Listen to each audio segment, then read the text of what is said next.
ታሪካችን ሲጀምር እነዚህ ዎልተር እና ዳኒ የሚባሉትን ወንድማማቾች እያሳየን ነበር። እነሱም ከአባታቸውና ሊሳ ከምትባለው ታላቅ እህታቸው ጋር አብረው ይኖራሉ።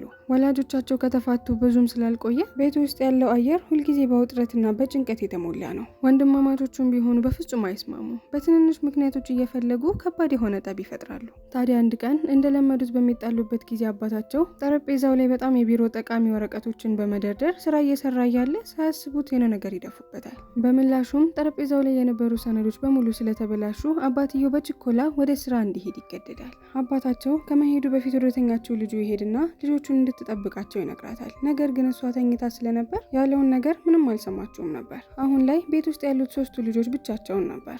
አባትየው እንደሄደ ዳኒ ለዎልተር ቤስቦል እንጫወት ቢለውም ዎልተር ግን እምቢ ይለዋል። በዚህም የተናደደው ዳኒ ኳሱን ሲወረውረው የዎልተርን ፊት ይመታዋል። ዎልተር በጣም ተናዶ ዳኒን ሲያባድረው ዳኒ በቤት ውስጥ ባለ ትንሽ የእቃ ማመላለሻ ሊፍት ውስጥ ይደበቃል። ዎልተር ግን በጣም ተበሳጭቶ ስለነበረ የተደበቀበትን ሊፍት ወደ ታች ወደ ጨለማ የሆነው ቤስመንት ውስጥ ያወርደዋል። እየገባበት የነበረው ቤስመንት በጣም ጨለማ ስለነበረ ልጁ ፈርቶ ወንድሙን እንዲያቆም ቢማጸነውም ነገር ግን ወንድሙ ጸጥ ብሎ ወደ ታች እንዲወርድ አደረገው። ዳኒ በጭንቀት ምድር ቤቱን ሲመለከት ዛቱራ የስፔስ አድቬንቸር የሚል አሮጌና አቧራ የለበሰ የመጫወቻ ሳጥን ያገኛል። በጣም ደስ የሚል የተደበቀ መጫወቻ ያገኘ መስሎት ኤክሳይትድ እየሆነ ከወንድሜ ጋር እጫወተዋለሁ በማለት ይዞት ወደ ላይ ቢወጣም ነገር ግን ዎልተር አሁንም ቢሆን አብሮት ለመጫወት ፈቃደኛ አልነበረም። ይሄኔ ልጁ እዝን እያለ ለብቻ ይጮታለዋ በማለት ያገኘውን መጫወቻ መሬት ላይ አድርጎ ከከፋፈተው በኋላ ውስጡ ቁልፍና ቀይ የሆነ በተን ያገኛል። ቁልፉን ባሽከረከረበትና ቀዩን በተን በተጫነበት ቅጽበት ሰሌዳው ላይ ያለው ጃት የሚመስለው ነገር መሽከርከር ይጀምራል።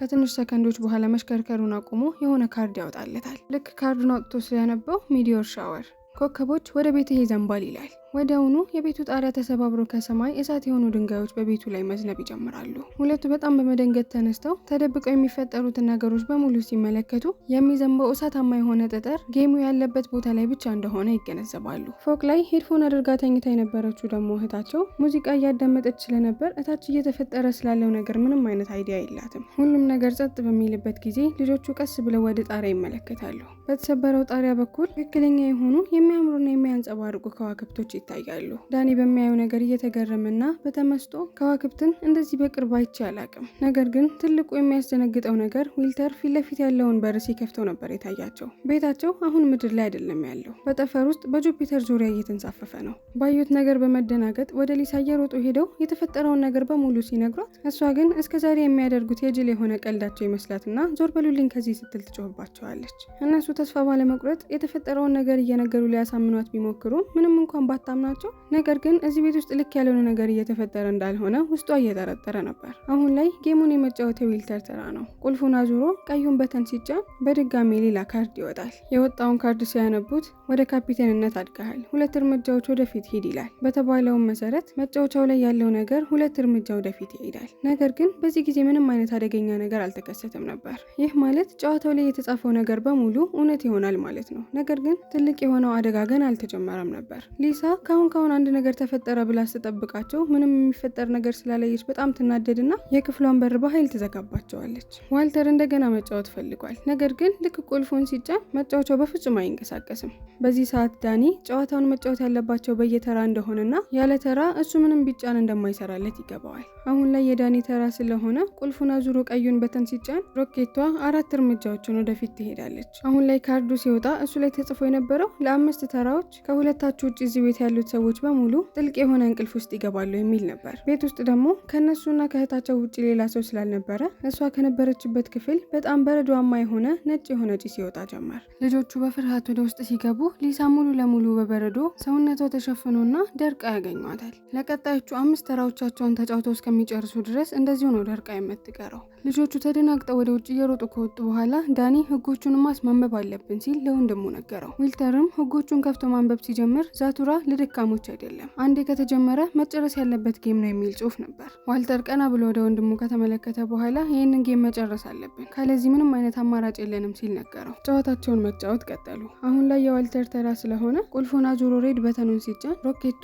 8 እርምጃዎችን ወደፊት ይሄዳል። ካርዱን አውጥተው ሲያነቡት ሮቦታችሁ ከእናንተ ቁጥጥር ውጪ ነው ወይንም ደግሞ ተበላሽቷል የሚል ጽሑፍ ነበር። ዳኒ ግራ በመጋባት ሲጀመር ሮቦት የሚባል ነገር አለ እንዴ አንተ ሲል ጠየቀው። ዎልተርም ያ ትንሽዬው ሮቦታችን ነዋ ብሎ ገና መልሶ መልሶለት ሳይጨርስ ሚጢጢ የሆነች ሮቦት ወደ እነሱ ትመጣ ጀመር። ዋልተር በዚህ ጊዜ ሮቦቱ ሚጢጢ ስለሆነ ንቆት ቶሎ ብለህ ቺፕስ አምጣልኝ እስኪ በማለት ያዘዋል። ወንድሙ በመደናገጥ የፈለከውን ነገር እኮ ማለት አትችልም፣ ታናድደውና የሆነ ነገር ቢያረገንስ ብሎ ወንድሙ ላይ ሲጮህበት፣ ዋልተር ደግሞ ሮቦቱ እኮ በጣም ጤንጥዬ ነው፣ እኛ ላይ ምን ሊያደርግ ይችላል? እንደዚህ እያሉ እየተጨቃጨቁ እያለ ሳያስቡት ትንሽ የነበረው ሮቦት እየገዘፈ ጣራውን ሊነካ ደርሶ ነበር። ወዲያው እነሱን አታክ ማድረግ ይጀምራል። ዋልተር አሁን ላይ ሌላኛው ተረኛ ጌሙን እስካልተጫወተ ድረስ ይሄኛው ሁሉ አታክ እንደማያቆም ገብቶታል። አይኑን ከሮቦቱ ላይ ሳይነቅል ለወንድሙ ቶሎ ብለህ በተራ ተጫወት፣ ካለበለዚያ ይሄ ነገር ሁላችንንም መግደሉ ነው በማለት ይጮሃል። ወንድሙም በተባለው መሰረት ተራውን ለመጫወት እየሮጠ ወደ ጌሙ ቦታ ሲሄድ ቁልፉ ግን በቦታው አልነበረም። በተመሳሳይ ሰዓት ደግሞ ሮቦቱ ዋልተርን ለጉድ እያሯሯጠው ነው። ህይወቱን ለማትረፍ በተሻለው ፍጥነት በሙሉ ወደፊት እየሮጠ በመጨረሻም ቁልፉ ከጠረጴዛው ስር ወድቆ ያገኙታል። ምንም ጊዜ ሳያቃጥል ለዳኒ ቁልፉን ቢሰጠውም ነገር ግን ዳኒ በጣም ፈርቶ እየተንቀጠቀጠ ነበር። ነገር ግን ሮቦቱ ጸጥ ብሎ ሲያጠቃና ሲያሯሩጥ የነበረው ዋልተርን ብቻ ነበር። በዚህ በኩል ትልቅዬ የሆነ ሮቦት ዋልተርን ሊገለው እየተጠባበቀ ነው። በሌላ በኩል ደግሞ ቤታቸው ውስጥ እሳት መንደድ ጀምሯል። አሁን ላይ ሮቦቱ ቤታቸውን ከማውደም ማስቆም የሚችለው ዳኒ ጌሙን ከተጫወተ ብቻ ነው። ቶሎ ብሎ ወደ ጌሙ ሂዶ ደግሞ ተራውን ካልተጫወተ ዋልተር በህይወት የሚቆይበት ሰዓት በጣም እያነሰ ነው የሚመጣው። ወንድሙ ትዕግስቱ አልቆ ቶሎ ብለ ጌሙን ተጫወት፣ ሮቦቱ አሁኑኑ ይገለኛል በማለት ወንድሙ ላይ ጮኸበት። ዳኒ ቶሎ ብሎ ቁልፉን ይከፍተውና ቀዩን በተን ሲጫን አንድ ካርድ ይወጣል። ዋልተር ቶሎ ብሎ ወደ ዳኒ ይመጣና የያዘውን ካርድ ምንጥፍ ያደርገዋል። ነገር ግን ገና ሳያነበው ሮቦቱ በኃይል ወደሱ ሲመጣበት ራሱን ለማዳን መሮጥ ይጀምራል። ነገር ግን ወዲያው ቤቱ መንቀጥቀጥ ጀመረ። መሬት ላይ ተቀምጦ የነበረው መጫወቻ ወደፊት መሄድ ጀመረ። ዞር ብሎም ሲመለከት መጽሐፍ መደርደሪያ ላይ የነበሩት መጽሐፎች በሙሉ መጫወቻው ወደ ሄደበት አቅጣጫ ተከትለውት ይሄዳሉ። ዳኒ እየተፈጠረ ባለው ነገር በጣም ግራ ተጋብቶ ለወንድሙ ምንድነው ካርዱ ላይ የተጻፈው ነገር ብሎ ሲጮህ፣ ዋልተር እየጮኸ ወደ ትሱሪ ኮከብ በጣም ተጠግታቸዋል። ሁለተኛው ጽሁፍ ደግሞ ወደ ግራቪቲ ጉልበት ውስጥ ገብታቸዋል የሚል ነበር። ይህም ማለት ቤታቸው ትልቅ ወደ ሆነው ኮከብ በኃይል እየተጠጋ ነው። የግራቪቲው ስበት እየጠነከረ ቤታቸው ውስጥ ያሉት እቃዎችን በሙሉ ወደ አንድ አቅጣጫ እየተሳቡ እየሄዱ ነው። ወደሚሳቡበት ቦታ መሄድ ስላልፈለጉ ሁለቱም ወንድሞች በቻሉት አቅም በሙሉ ይረዳናል ብለው የሚያስቡትን ነገር በሙሉ አጥብቀው ያዙ። በዛም ብጥብጥ ውስጥ እያሉ ቅድም የነበረው ትልቁ ሮቦት ከሆነ ነገር ጋር ተጋጭቶ ሙሉ ለሙሉ ዳሜጅ ይሆናል። ልክ ይህን እንዳዩ በራቸውን ጥርቅ የሚያደርጉትና ቀጣዩን ጌም ለመጫወት ይቀመጣሉ። አሁን ላይ ካርዳቸው የሚለው 4 ስፔሶችን ወደፊት ትሄዳላችሁ የሚል ነበር። ነገር ግን ምንም የሚታይ ነገር አልተፈጠረም። እዚህ ጌም ውስጥ በቀጣይ ተራቸው ምን አይነት ዱብዳ እንደሚመጣባቸው ምንም መገመት አይችሉም ነበር። አሁን ላይ ደግሞ የዳኒ ተራ ነበር። ተጫወታ ሲለው እሱ ግን መጫወት አልፈለገም። ይልቅ እስከዛሬ በውስጡ አፍኖት ይዞት የነበረውን ነገር ማውራት ይጀምራል። እኔን ሁል ጊዜ ጭንቅላቱ እንደማይሰራ ህፃን ነው የምታየኝ፣ የምልህን ነገር ሁላ አንድ ቀን እኮ ሰምተኸኝ አታውቅም። ዋልተርም ይሄንን ሲሰማ ለመጀመሪያ ጊዜ ወንድሙ የሚለውን ነገር አዳምጦ እስከዛሬ ላደረግኩት ነገር ይቅርታ ሲል ጠየቀው። በመካከላቸው ትንሽም ብትሆን የመረዳዳት ስሜት ስለተፈጠረ አሁን ላይ ዳኒ እሺ ብሎ ጌሙን ለመጫወት ይወስናል። ቁልፉን አዙሮ በተኑን ሲጫነው በዛርጎኖች ትጎበኛለህ የሚል ካርድ ይወጣል። ወዲያው በጣም ትልቅ የሚባል ስፔስ ሺፕ ቤታቸውን ይዞረው ጀመር። ጊዜ ሳያቃጥሉ ዞርጋኖቹ ከፕላኔታቸው በጣም ብዙ የሆኑ ጥይቶችን እንዲሁም ሌዘሮችን ብላስት እያደረጉ በቻሉት ፍጥነት በሙሉ እነዚህን ህጻናት አታክ ማድረግ ይጀምራሉ። ወንድማማቾቹ ከነዚህ ፍጡራኖች ለመደበቅና በህይወት የመቆያ ጊዜያቸውንም ለማራዘም የቻሉትን በሙሉ ይሞክራሉ። አሁን ላይ የዋልተር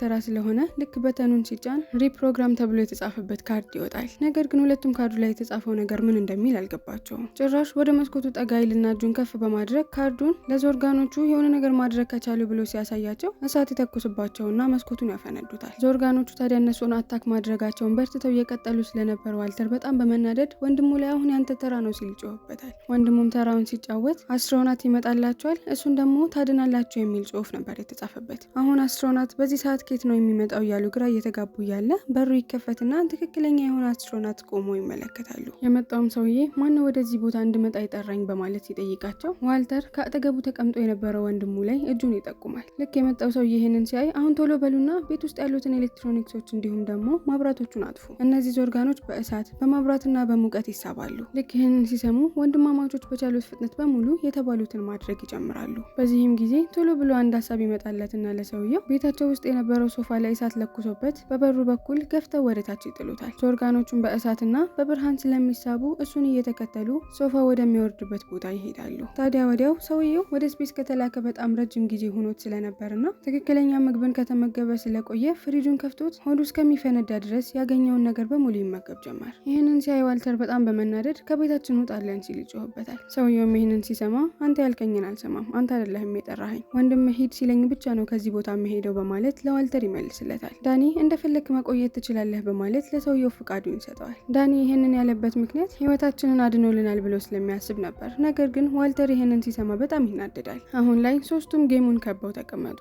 እዛው ቁጭ ባሉበት ዋልተርና ወንድሙ በጣም ይጨቃጨቁ ጀመር። በዚህም ጊዜ ዋልተር ይበሳጭና በተኑን በመጫን ፋንታ የሚንቀሳቀሰውን ርችት አስገድዶ የተወሰኑ ስቴፖችን ወደፊት እንዲሄድ ያደርገዋል። ወዲያው አንድ ካርድ ይወጣል። ምንድነው የሚለው ብለው ሲያነቡ እዚህ ጨዋታ ላይ ማፋፈር በፍጹም የተከለከለ ነው የሚል ጽሑፍ ነበረው። ልክ የተጻፈውን ነገር አንብቦ እንደጨረሰ ሰውነቱ ወደ ላይ መብረር ይጀምራል። ምንም እንኳን ጣራውን ይዞ ላለመብረር ቢሞክርም ነገር ግን የሆነ የማይታይ ኃይል እግሩን ይዞ እየጎተተው ነበርና ወደ ስፔስም ሊወስደው ፈልጓል። ወዲያው የያዘውን በር ለቆ ወደ ስፔስ እየበረረ መሄድ ይጀምራል። ምንም ጊዜ ሳያባክን አስትሮናቱ ለመብረሪያ የሚያገለግለውን ነገር ያደርግና ወደ ስፔስ ዋልተርን ተከትሎት በሮ ደርሶበት ተሸክሞት ይዞት ይመለሳል። በድጋሚ የዋልተርን ህይወት አዳነለት። አሁን ላይ የዳኒ ተራ ስለሆነ 2 ስፔሶችን ሙቭ አድርግ የሚል ካርድ ይወጣለታል። በዛች ቅጽበት ሻወር ቤት ውስጥ ደርቃ ቀርታ የነበረችው ሊሳ ከደረቀችበት ትነቃለች። ነገር ግን ከሻወር ቤቱና ከክፍሏ ውጪ ምንም እየተፈጠረ እንደሆነ እስካሁን ድረስ የምታውቀው ነገር ስላልነበረ ወደ ልጆቹ ጋር እንኳን በመሄድ ምን እያደረጉ እንደሆነ ቼክ ማድረግ አለብኝ ስትል አልተጨነቀችም ነበር። አሁን ላይ የዋልተር ተራ ነው። ቀዩን በተን በሚጫንበትም ጊዜ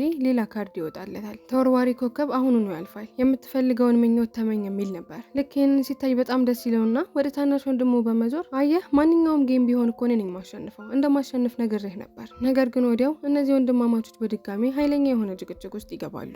በንዴት ዋልተር ጮክ ብሎ ቤተሰቦቻችን እንዲፋቱ የሆኑት በአንተ ምክንያት ነው ሲል ታናሽ ወንድሙ ላይ ጮኸበት። ትንሹም ልጅ ልክ ይህንን እንደሰማ ልቡ በጣም ይሰበራል። ብስጭት ብሎም ጌሙን ወደፊት ወርብሮት ክፍሉን ለቆ ይወጣል። ወዲያው ተወርዋሪ ኮከቡ በመስኮታቸው በኃይለኛው እያንጸባረቀ አለፈ። ምኞቱን ለመመኘት ወደ መስኮቱ ጠጋ ባለበት አስትሮናቱ በተናደድክበት ጊዜ ምንም አይነት ምኞት ባትመኝ ይሻልሃል፣ ትጸጸታለህ። ዋልተርም ሰውየው የሚለውን ነገር ችላ በማለት የሚፈልገውን ነገር ተመኘ። ተወርዋሪ ኮከቡም እየራቀና እየጠፋ በሚመጣበት ጊዜ ከጀርባ ቆሞ የነበረው አስትሮናት ምንድነው የተመኘኸው ሲል ጠየቀው። ዋልተር ምኞትን እኮ ለማንም መናገር አይጠበቅብህም ሲለው ሰውየው በጣም በመደናገጥ እየሮጠ ትንሽዬውን ወንድሙ ወዳለበት ክፍል ሲሄድ ነገር ግን ልጁን ሊያገኘው አልቻለም። ዋልተርም ቀስ ብሎ አስትሮናቱ ያለበት ክፍል ውስጥ ከገባ በኋላ ምኞቴ ተሳክቷል፣ ይኸው የምፈልገውን ነገር እኮ አገኘ በማለት ወደሱ ሲጠጋ ይህንን ነው አይደል የምትፈልገው? እዚህ ፕላኔት ውስጥ ለዘላለም መማቀቅ ነው የምትፈልገው ሲል ጮኸበት። በዚህ ጊዜ ህፃኑ ልጅ ከተደበቀበት አልጋ ይወጣና ወንድሜ ላይ አትጮህበት ሲል ለአስትሮናቱ ይነግረዋል። ሰውየው በዚህ ጊዜ ወደ ዋልተር ዞሮ ምን እንደተመኘህ ለምን አትነግረኝም? ዋልተርም በዚህ ጊዜ በማፈር ድምጽ የተመኘሁት የምወደው የቤስቦል ተጫዋች እሱ የፈረመበትን የቤስቦል ኳስ እንዲሰጠኝ ነበር። በሰዓቱ ተናድጄ ስለነበር በስነ ስርዓት የምፈልገውን ነገር ማስተዋል አልቻልኩም በማለት ነገረው። ትንሽዬ ወንድሙ ሜን ሲሰማ እንዴ ይሄንን ጌም እኮ አስቁመን ወደ ነበርንበት እኮ ፕላኔት እንመለስ ብለህ መመኘት ትችል ነበር በማለት ይነግረዋል። ይህኔ ነበር ዋልተር እድሉን እንዳስመለጠና ትልቅ የሆነ ጥፋት እንዳጠፋ የገባው። ዋልተርም ወደ አስትሮናቱ በመዞር አንተ ግን ለምንድን ነው ቅድም ስትጮህብኝ የነበረው በማለት ሲጠይቀው በመጨረሻው አስትሮናቱ ቁጭልና ምን እንደዛ እንዳበሳጨው ለመናገር ወሰነ። ከ15 ዓመታት በፊት ይህንን ጌም ከወንድሜ ጋር ተጫውቼዋለሁ። ልክ እንደናንተ እኛም በሆነው ባልሆነው ምክንያት እየፈላለግን በጣም እንጣላ ነበር። ታዲያ አንድ ቀን ይህንን ጌም እየተጫወትን እያለ አንተ እንደደረሰ አይነት ምንም አይነት ምኞት ተመኝ ይሳካልሃል የሚል ካርድ ደረሰኝ። እኔም በሰዓቱ እንዳንተው ተናድጄ ስለነበር ወንድሜ ምን አለ ከመጀመሪያም ባልተወለደ ስል ተመኘውኝ። እናም ይህን ምኞት ከተመኘው በኋላ ወንድሜን ሳፈላልገው የእውነትም ወንድሜ ጠፍቶ ነበር እና አሁን ላይ ይህንን ጌም ድጋሜ ከተጫወትኩትና እዚህ ቦታ ላይ ከደረስኩ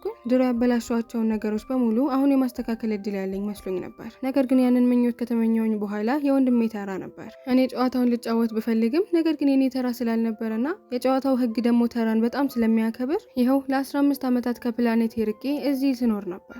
ጌሙን ለሁለት ከጀመራችሁት ለብቻ መጨረስ የሚባል ነገር የለም። ሁለታችሁም እኩል ነው ይሄንን ጌም የምትጨርሱት በማለት ስለ ነገሩ አስረዳቸው። ይሄንን ጌም አሁን ለ3 አንድ ላይ ሆነን ግሩፕ በመመስረት እስከ መጨረሻው ተጫውተን እንጨርሰዋለን በማለት ገና አውርተው ሳይጨርሱ ሶፋቸውን አቃጥለው ወደ ታች በማወርወር ልከዋቸው የነበሩት ዞርጋዝሞች ጌሙ የተቀመጠበትን ክፍል እየዞሩ አታክ ያደርጉት ጀመር። አሁን ላይ ጌሙ ቤታቸው ውስጥ አይደለም፣ ኤሊያኖቹ ይዘውት ሄደዋል። ሰውየው ያንን ጌም በአስቸኳይ ማግኘት አለብን፣ ሌላ ምንም አይነት አማራጭ የለንም በማለት ነገራቸው። ወዲያው ሶስቱም አሪፍ የሚባል አይዲያ ይመጣላቸዋል። ቤታቸውን ሆን ብሎ በእሳት ማቀጣጠል ይጀምራሉ። ምክንያቱም ዞርጋኖች በብርሃንና በእሳት ስለሚሳቡ። በሌላ በኩል ደግሞ እህታቸው ሻወር ከወሰደች በኋላ ጸጉሯን በማደራረቂያ እያደራረቀች እያለ ከእህታቸው የሆነ ነገር ሲጨስ ሲሸታትና ምን እያነደዱ ነው እነዚህ በማለት ቼክ ለማድረግ ከክፍሏ ወጥታ ወደታች ስትወርድ ቤቱ በእሳት እየነደደ እንደሆነ ትመለከታለች። ቶሎ ብላ የእሳት ማጥፊያ ታመጣና እየተቀጣጠለ የነበረውን እሳት ታጠፋዋለች። ወንድሞቿ ይህንን ሲያደርጉ የነበሩት አቅዶ የነበረ ቢሆንም ነገር ግን በመናደድ ፋንታ ከደረቀችበት ነቅታ ስለተመለከቷት ደስ ብሏቸው ነበር። ቀና ስትል ደግሞ አዲሱን ሰው የቤታቸው ውስጥ ሆኖ ስትመለከተው እስካሁን ቤታቸው ውስጥ ምን እየተፈጠረ እንደሆነ አልገባትም ነበር። ወዲያው የዞርጋኖቹ ስፔስሺፕ ቤታቸውን በየሁሉም አቅጣጫ ከበቧቸው። ሰውየውም አሁን እነዚህ ኤሊያኖች ወደ ቤታችን በሚገቡበት ጊዜ እኔ ደግሞ ቀስ ብዬ ወደ እነሱ ገባና የወሰዱትን ጌም ቀስ አድርጌ ሰርቄ አመጣዋለሁ በማለት ነገራቸው። ወደታች ወደ ቤስመንታቸው ሲመለከቱ ኤሊያኖቹ ራሳቸውን ሪፔር እያደረጉ ስለነበር ማንኛውም ሰው ወደታች መውረድ አይችልም። ስለዚህ ሁሉም እየተሯሯጡ ወደ ላይ ይወጡ ጀመር። አሁን ላይ ፊልሙ ሲጀምር ወንድሙ እያባረረው እያለ በሱ በኩል እቃዎችን ለማጓጓዝ ወደታች የሚጠቀሙበት ሊፍት ውስጥ ገብተው ወደ ቤስመንቱ ከመግባት ውጭ ሌላ አማራጭ አልነበራቸውም። ዳኒን እዛ ውስጥ ካስገቡት በኋላ ቀስ እያሉ ወደታች ያስወርዱት ጀመር። ትንፋሹን በደንብ አድርጎ ካሰባሰበ በኋላ የኤሊያኖቹ ሺፕ ውስጥ ገብቶ ጌሙን ያገኘዋል። ጌሙን ይዞ ወደ መሰቂያው ሊፍት ቢሰቀልም ነገር ግን ከሊፍቱ አጠገብ ኤሊያን ስለነበረ ሊጎትቱት አልቻሉ።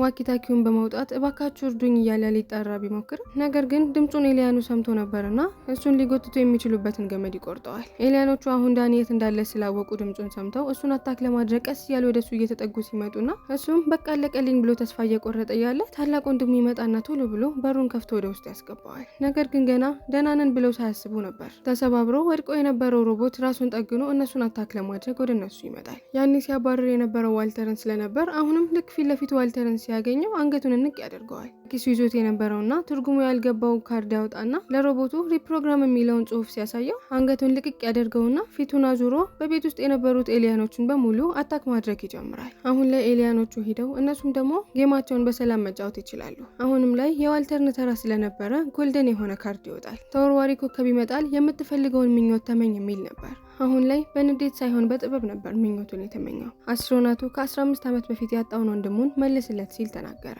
ከፊት ለፊታቸው ትንሽዬ የሆነ ዳኒን የሚመስል ልጅ ይመጣል። ፊት ለፊታቸው በተመለከቱት ነገር ሁሉም ተገረሙ። በዚህ ጊዜ አስትሮናቱ የደበኳችሁ እውነት አለ፣ የኔም ስም ዋልተር ነው። ይህም ማለት ፊት ለፊታቸው እየተመለከቱት ያለው አስትሮናት ዋልተር ሲያድግ የሚሆነውንና የሚመስለውን ልጅ ነበር። ከ15 ዓመት በፊት ተመሳሳይ ጌም የተጫወተው ከታናሽ ወንድሙ ጋር በንዴት ወንድሜ ባይወለድ ብሎ ተመኘ። ለዛ ሁሉ ጊዜ እዚህ ፕላኔት ውስጥ ታስሮ ስለነበር የቆየው አሁን ላይ የድሮ ጊዜያቸውና አሁን ያሉበት ጊዜ እየተጣመረ ነው። ሁለቱም ዳኒዎች ፊት ለፊት ይቆሙና እጃቸው ሲነካካ ብልጭልጭ ይሆንና ወደ ትክክለኛው ዳኒ ሰውነት ውስጥ ይገባል። ትልቁም ዋልተር ይመጣና አሁን ላይ ያለውን ትንሹ ዋልተር ትከሻ ንክት ሲያደርገው እሱም ብልጭልጭ ይሆንና ወደ ትንሹ ዋልተር ሰውነት ውስጥ ይገባል። አሁን ላይ የሚቀራቸው ትንሽዬ የመጨረሻ የሆኑ ተግባራቶች ብቻ ነበሩ። ዳኒም ጊዜ ሳያቃጥል ቀዩን በተን ሲጫነው ብዙ የሚባሉ ኤሊያኖች ይመጡና ቤታቸውን ዳሜጅ ማድረግ ይጀምራሉ። ይህን ጌም ለመጨረስ አሁን ላይ አትሊስት 10 ፖይንቶችን ያስፈልጋቸዋል። ዳኒ የወጣለት ካርድ መጀመሪያ ላይ አንድ ብቻ የሆነ ፖይንት የነበረው ቢሆንም ነገር ግን የዋልተር ተራ ይደርስና ቶሎ ብሎ ቀጣዩን ካርድ መዞ ሲያወጣው የወጣለት ካርድ 9 የተለያዩ ፖይንቶችን የሚይዝ ነበር። ልክ በመጨረሻም ጌሙን አሸነፍን ብለው በሚያስቡበት ጊዜ የሆነ ትልቅ ጥቁር ነገር ይከፈትና ሁሉንም ነገር እየሳበ ወደ ውስጡ ማስገባት ይጀምራል። ከዛ የነበሩትን እቃዎች፣ ኤሊያኖች እንዲሁም ደግሞ ወንድማማቾቹን እስከ እህታቸው ድረስ ውጧቸው ከጨረሰ በኋላ በመጨረሻም ልክ አይናቸውን ሲከፍቱ ፊልሙ ሲጀምር ይኖሩበት የነበረው ቤታቸው ውስጥ በሰላም ቁጭ ብለው ራሳቸውን ያገኙታል። ቤቱ በጣም ኖርማል ከመምሰሉ የተነሳ እስካሁን ሲፈጠር ያዩት ነገር በሙሉ ህልም ነበር የሚመስለው። ነገር ግን ያሳለፉት ነገር የዳኒንና የዋልተርን አስተሳሰብ ሙሉ ለሙሉ ነበር የቀየረው። አሁን ላይ በሆነ ባለው ነው አይጣሉም። በፊት ለመጣላት ትንሽ የሆነ ምክንያት እንኳን የሚፈልጉ የነበሩ ቢሆንም ነገር ግን አሁን ላይ ለእርስ በርሳቸው በደንብ ይጨነቃሉ። ስለተፈጠረው ነገር ለቤተሰቦቻቸው ምንም ነገር ብለው አልተናገሩም። በመጨረሻም ሁለቱ በመስማማት እየተጫወቱ እያሳየን ፊልሙ እዚህ ጋር ያበቃል። ከተመቻችሁ ሰብስክራይብ፣ ያልተመቻችሁ ነገር ካለ ደግሞ ኮሜንት ላይ አስቀምጡልኝ።